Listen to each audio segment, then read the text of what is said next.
আপনার অধিকার। আপনাকে কোনো মানুষ বা কোনো পার্টি যদি ভোট দিতে মানা করে বা কেউ আপনাকে বাড়ি থেকে বেরোতে না দেয়, এরকম কোনো যদি ধমকি দেয়, সর্বদা সেন্ট্রাল ফোর্স আপনাদের সাথে আছে। সন্দেশখালীতে মাইক হাতে কেন্দ্রীয় বাহিনী, ভোটের আগে ভয় কাটাতে অভয় বার্তা।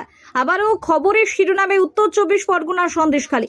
অতীতে নানা কারণে এই এলাকা বারবার আলোচনায় উঠে এসেছে, বিশেষত ভোটের সময় সাধারণ মানুষের মধ্যে ভয় ও আতঙ্কের অভিযোগ ঘিরে। সেই প্রেক্ষিতে এবার এক ভিন্ন ছবি সামনে এলো। মাইক হাতে রাস্তায় নেমে পড়েছেন কেন্দ্রীয় বাহিনী। কেন্দ্রীয় বাহিনীর বিএসএফ এক অ্যাসিস্ট্যান্ট কমান্ডের নিচে ব্যানার ও মাইক নিয়ে সন্দেশখালীর রাস্তাঘাট, অলিতে গলিতে প্রচারে নামেন। সাধারণ মানুষের উদ্দেশ্যে স্পষ্ট বার্তা দেওয়া হয়, নিজের ভোট নিজে দিন, কোথাও কোনো রকম ভয় পাবেন না। কেউ যদি হুমকি দেয় বা ভয় দেখায় তাহলে সঙ্গে সঙ্গে কেন্দ্রীয় বাহিনীকে জানাতে বলা হচ্ছে। না, এখানে কোনো গন্ডগোলও নেই। এখানে প্রত্যেকে বুথে ভালোভাবে গিয়ে ভোটই দেয়। আর আমরা প্রথম থেকে এসে দেখছি এনারা খুব ভালোভাবে গ্রামে গ্রামে গিয়ে ডিউটি করছে এবং মানুষকে আশ্বস্ত করছে ভোট নির্ভয়ে ভোট দেওয়া। তো নিজের অধিকার তো নিজের ফিরিয়ে দেওয়া, এটাই তো আমাদের ভারতবর্ষের যে প্রশাসনের এটাই তো কাজ। তারা এটাই করছে, আমরা এটা আনন্দিত।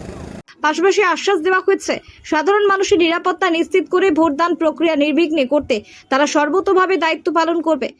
শুধু মাইকিং প্রচারে সীমাবদ্ধ থাকেনি এই উদ্যোগ। কেন্দ্রীয় বাহিনীর জওয়ানরা সরাসরি মানুষের বাড়িতে গিয়ে কথা বলেন, তাদের আশঙ্কা ও সমস্যার কথা শোনেন এবং পাশে থাকার আশ্বাস দেন। এতে এলাকায় এক অন্য ধরনের আধা আস্থার পরিবেশ তৈরি হয়েছে বলে মনে করছেন স্থানীয়রা।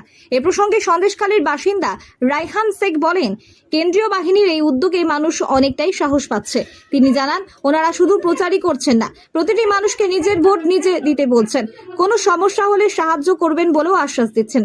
এতে আমরা অনেকটাই আশ্বস্ত।